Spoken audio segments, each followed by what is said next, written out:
ಜ್ಞಾನಾನಂದಮಯಂ ದೇವಂ ನಿರ್ಮಲಂ ಸ್ಫಟಿಕಾಕೃತಿಂ ಆಧಾರಂ ಸರ್ವವಿದ್ಯಾನಾಂ ಹಯಗ್ರೀವಮುಪಾಸ್ಮಹೇ ಸ್ವತಃ ಸಿದ್ಧಂ ಶುದ್ಧಸ್ಫಟಿಕ ಮಣಿಭೂಭೃತ್ಪತಿಪಥಂ ಸುಧಾಸಧ್ರೀಚಿಭಿರ್ದಿತಿ ಭಿರವದಾತ ತ್ರಿಭುವನಂ ಅನಂತ್ರಸ್ತಯ್ಯಂ ತೈರನುವಿಹಿತ ಹೇಷಾಹಲಹಲಂ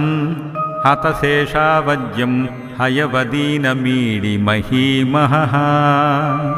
ಸಮಾಹಾರ ಸಾಮ್ನಾ ಪ್ರತಿಪದಂ ರುಚಾಂ ಧಾಮಯುಜುಷಾಂ ಲಯಃ ಪ್ರಚೂಹಾನಾಂ